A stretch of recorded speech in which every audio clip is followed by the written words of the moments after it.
Assalamualaikum warahmatullahi wabarakatuh. Perkenalkan, nama saya Dewi Sri Ramadhani. NPM saya 210090069.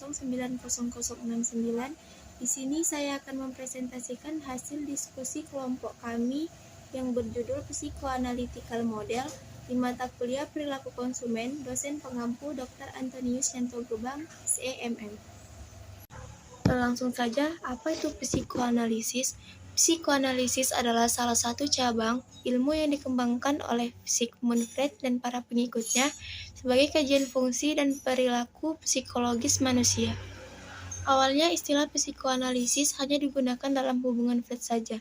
Jadi istilah psikoanalisis dan psikoanalisis Freud memiliki arti yang sama. Berikutnya model psikoanalisis.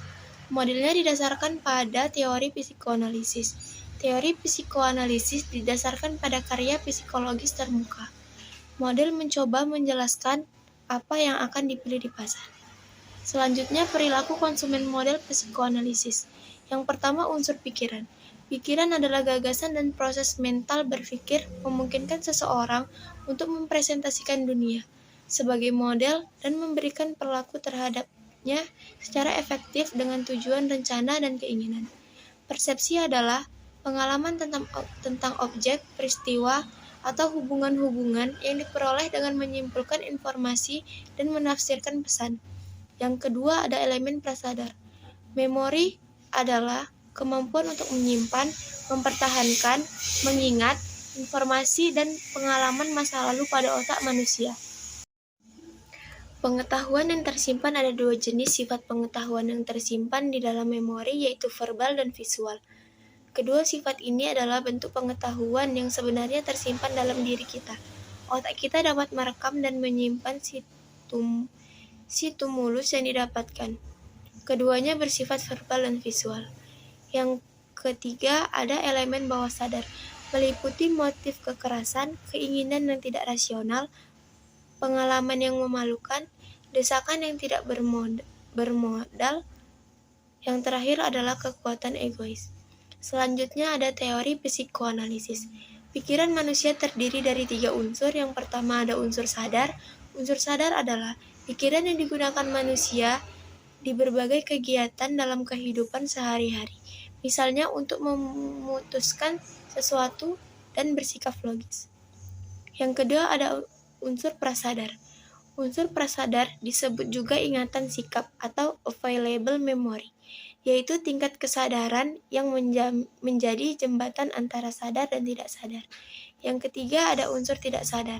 Unsur tidak sadar adalah keadaan tidak sadar terhadap sesuatu, diri sendiri, dan lingkungan, dan dapat bersifat psikologis, fisiologis, atau tidur, ataupun patologis, atau koma, atau keadaan vegetatif. Selanjutnya ada superego. Apa itu superego? ID, ego, dan superego adalah struktur psikis yang terpisah tetapi saling berinteraksi. Superego memiliki 2 subsistem, yaitu suara hati atau conscience dan ego ideal.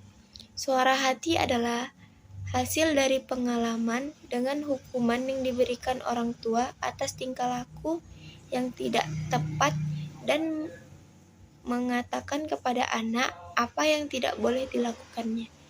Ego ideal adalah konsep ego mengenai ideal-ideal yang positif yang ingin dicapai oleh individu. Selanjutnya ada ego.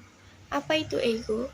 Ego adalah struktur psikis yang berhubungan dengan konsep tentang diri, diatur oleh kemampuan untuk menoleransi frustasi. Ego diatur oleh prinsip realitas yang berkaitan dengan apa yang praktis dan mungkin, sebagai dorongan dari ide. Cara mengatasi ego yang tinggi. Yang pertama, mempertahankan keseimbangan antara ID dan superego. Yang kedua, proses sepenuhnya dalam elemen sadar, yaitu berhubungan dengan persepsi dunia luar. Yang ketiga ada kontrol sadar, individu yang menyeimbangkan tuntutan ID dan superego. Selanjutnya ada bentuk psikoanalisis. Setiap perilaku tidak dapat dikaitkan dengan kepuasan ID. Model ini memandang konsumen sebagai individu dengan pengaruh minimal dan keluarga, masyarakat, kelompok referensi atau kelompok sosial lain dan pengaruh kelompok.